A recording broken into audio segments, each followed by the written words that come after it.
Doctor Rabindranath, இங்க இப்படி ஒரு அமைப்பு செயல்படுது, அமைப்பில் இருக்கக்கூடிய சிக்கல்கள் முதற்கட்டமா தெரியல, பின்னாடி தெரிய வருது, விசாரிக்கிறோம், நடவடிக்கை எடுப்போம், உயர்மட்ட குழு அமைச்சிருக்கிறோம். அதுக்காக ஒட்டுமொத்தமா இந்த சிஸ்டத்தையே கரப்ட்னு சொல்றதோ அதை வேண்டாம்னு சொல்றதும் சரியில்லை அப்படிங்கிறார்.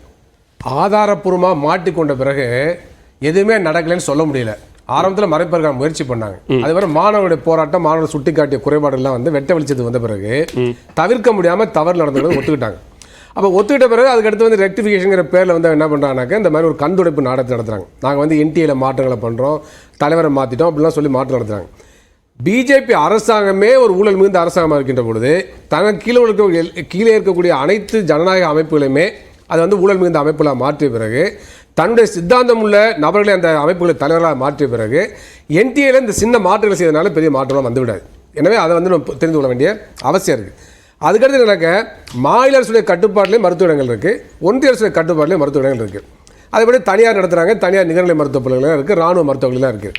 அவ்வாறு இருக்கின்ற பொழுது ஒன்றிய அரசாங்கம் ஏன் மாநில அரசுடைய கட்டுப்பாட்டில் உள்ள இடங்களுக்கு தான் நடத்தக்கூடிய நுழைவுத் தேர்வை திணிக்க வேண்டும் என்பது மிக முக்கியமான கேள்வி. அப்போ இந்த கேள்விக்கு என்ன காரணம்னாக்க ஆர்எஸ்எஸ் உடைய சித்தாந்தம் தான் காரணம்.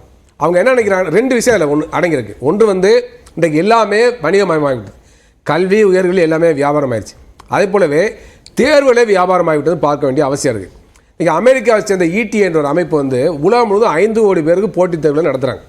அப்போ அது மிகப்பெரிய வணிகமாக உலகம் முழுவதும் மாறி இருக்கு. அதுபோல் இந்தியாவில் பார்த்தீங்கன்னாக்கா பல்வேறு மாநிலங்கள் தனித்தனியாக நுழைவுத் தேர்வு நடத்தின, அது யூஜிக்கு நடத்தின, பிஜிக்கு நடத்தின, சூப்பர் ஸ்பெஷாலிட்டி என்று சொல்லக்கூடிய உயர் சிறப்பு மருத்துவ படிப்பு நடத்தின. அப்போ அந்த லாபம் எல்லாம் தனிப்பட்ட முறையில் அந்தந்த மாநிலத்தில் நடத்தக்கூடிய நிறுவனங்களுக்கு போணுச்சு. மாநில அரசோ ஒன்றிய அரசாங்கம் நுழைவுத் தேர்வு நடத்தினாலும் கூட நேரடியாக ஒன்றிய அரசோ மாநில அரசோ நுழைவுத் தேர்வு நடத்தவில்லை. இப்போ என்டிஏ நுழைவுத் தேர்வு நடத்தினாலும் கூட நேரடியாக என்டிஏ நடத்தவில்லை. அது போல கான்ட்ராக்டில் விடுறாங்க, சப் கான்ட்ராக்ட் போகுது. இப்போ கம்ப்யூட்டர் பேஸ்டு எக்ஸாமினேஷன், அது கம்ப்யூட்டர் வந்து அவங்க வாடகை பிடிக்கிறாங்க. அப்போ இந்த மாதிரிலாம் வந்து ஏற்கனவே இந்த நுழைவுத் தேர்வு நடத்தின அமெரிக்காவை சேர்ந்த ப்ரோமெட்ரிக் என்று சொல்லக்கூடிய ஒரு அமைப்பு, சரி, அந்த அமைப்பு என்ன சொன்னிச்சுன்னா கொஸ்டின் பேப்பர் லீக் ஆயிடுச்சு. அப்போ என்ன சொன்னாங்கன்னாக்க எங்களுடைய கம்ப்யூட்டரில் இந்த கம்ப்யூட்டரை அவங்க வந்து ஹேக் பண்ணிட்டாங்க, கம்ப்யூட்டர் ஹேக் பண்ணிட்டாங்கன்னு சொன்னாங்க. அதனாலே அடுத்தடுத்து அந்த அமைப்புக்கு வாய்ப்பு கொடுக்கப்படவில்லை. மிகப்பெரிய மோசமான போக்கு. இதை எதுக்காக சொல்றாங்க, அப்ப மாநில அரசுகள் நடத்தக்கூடிய நுழைவுத் தேர்தல் வருவாய் வந்து மையப்படுத்தப்படவில்லை. ஒரு நிறுவனம் ஏகபோகமாக சம்பாதிக்கவில்லை, அது போல பல்வேறு அமைப்புகள் சம்பாதித்தன. எனவே நாடு முழுவதும் நடக்கக்கூடிய பல்வேறு நுழைவுத் தேர்வுகளை ரத்து செய்துவிட்டு ஒரே நுழைவுத் தேர்வை மாற்றினால் ஒவ்வொரு துறைக்கும் நடத்தக்கூடிய நுழைவுத் தேர்வு மூலமாக ஒரு நிறுவனத்துக்கு மட்டுமே அந்த நுழைவுத் தேர்வு நடத்தக்கூடிய அந்த கான்ட்ராக்டை விட்டாங்க அந்த நிறுவனத்துக்கு ஏகபோகமாக பல 100 கோடி ரூபாய் லாபம் கிடைக்கும் ஒவ்வொரு ஆண்டும். எனவே இந்த வணிக நோக்கம் வந்து அதில் இருக்கு, ஒரே தேர்வுங்கிறது இருக்கு. சரி, அதுக்கு பிறகு ஒன் நேஷன் ஒன் எக்ஸாமினேஷன் என்பதில் ஆர்எஸ்எஸ் உடைய சித்தாந்தம் இருக்கு. அது என்னன்னாக்க இந்தியாவை மொழி வழி மாநிலங்கள் உருவாவதை அவர்கள் ஏற்றுக்கொள்ளவில்லை. அதே போல இந்தியா வந்து மொழி வழியில் இருக்கக்கூடிய தேசிய இனங்கள் அப்படிங்கிறத ஆர்எஸ்எஸ்ஓ பிஜேபி ஏற்றுக்கொள்ளவில்லை, ஆர்எஸ்எஸ் அங்கீகரிக்கவில்லை. அவர்கள் வந்து பண்பாட்டு தேசியத்தை தான், மத அடிப்படையில் பண்பாட்டு தேசியத்தை தான் அவங்க வந்து வலியுறுத்தினாங்க. அது அவங்க கொள்கை.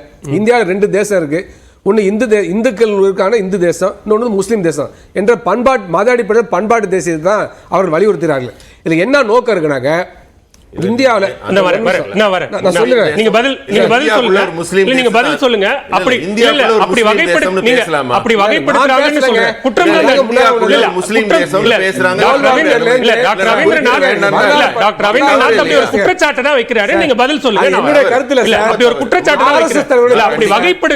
பாஜக அப்படி வகைப்படுத்துகிறதுங்கிற குற்றச்சாட்டை வைக்கிறாரு. அதை நான் அமைதியா இருக்கிறேங்கிறதுனால அதை அக்செப்ட் பண்றேன்னு அர்த்தம் இல்ல.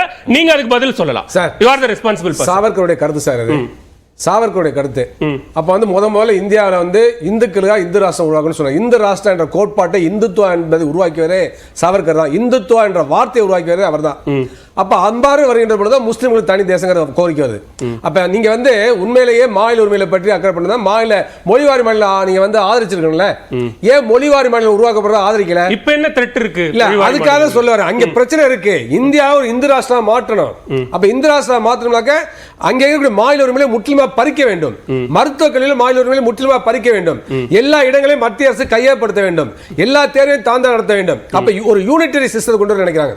ஒரே தேசம் ஒரே இல்ல நீங்களே இப்ப தொடக்கத்துல குறிப்பிட்டீங்க ஒரு தேசிய அளவுல அமெரிக்கா மாதிரியான பெரிய ஒரு நாடு நடத்தக்கூடிய தேர்வுல ஒரு முறைகேடு நடக்குது. இப்ப உதாரணத்துக்கு யுஜிசி நெட் தேர்வுல ஒரு பெரிய அமைப்பு ஒரு டார்க் நெட் மாதிரியான வலைதளங்கள்ல பேப்பர் லீக் ஆகுது அப்படிங்கிற தகவலை தேசிய சைபர் கிரைம் அனலிட்டிக்ஸ் யூனிட் கண்டுபிடிச்சு சொல்றாங்க. சொன்ன உடனே அந்த தேர்வை ரத்து பண்றாங்க. அது மாணவர்களை செக்யூர் பண்ற ஒரு நடவடிக்கை தானே. அப்படி தொழில்நுட்ப சவால்களை எதிர்கொள்ளும் போது அப்படியான சில சிக்கல்களும் வரத்தானே செய்யும். நீங்க கேட்கிற கேள்வி நான் பதில் சொல்றேன். அதுக்கு முன்னாடி இதை முடிச்சிடுறேன்.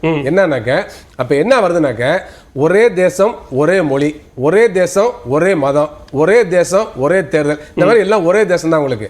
எல்லாமே ஒரே தேசம் ஒரே பண்பாடு, பன்முகத்தன்மை ஏற்றுக்கொள்ளவில்லை. அப்ப அதனால நான் என்ன சொன்னாங்க, நீட் நுழைவுத்தேர்வு அறிமுகப்படுத்தின பொழுது நீட் நுழைவுத்தேர்வு நடத்துவோம், மார்க்கை உங்கள்கிட்ட கொடுத்துருவோம் லிஸ்ட்லாம். நீங்க உங்க மாநிலத்தில் என்ன இடஒதுக்கீடு இருக்கோ அதை பின்பற்றி மாணவர் சேர்க்கை நடத்தி கொள்ளலாம் என்பதுதான் ஏற்கனவே கொடுக்கப்பட்ட வாக்குறுதி.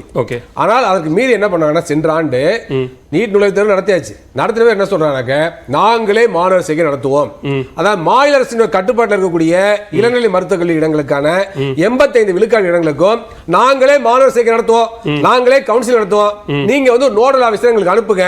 அவருக்கு 69% இடஒதுக்கீடும் மற்ற இடஒதுக்கீடு தெரிஞ்சிருக்கணும். அதுபோல முதுநிலை மருத்துவக் கல்விக்கும் நாங்களே மாணவர் சேர்க்கை நடத்துவோம். அப்ப என்ன அர்த்தம் இது? அப்ப மாநில அரசு இருக்கக்கூடிய மருத்துவ இடங்களை முற்றிலுமா பறிக்கின்ற செயல் தான். அப்ப அதே போலதான் என்ன சொல்றாங்க, 2030 ஒரே தேசம் ஒரே மருத்துவமுறை கொண்டு வர பாக்குறாங்க.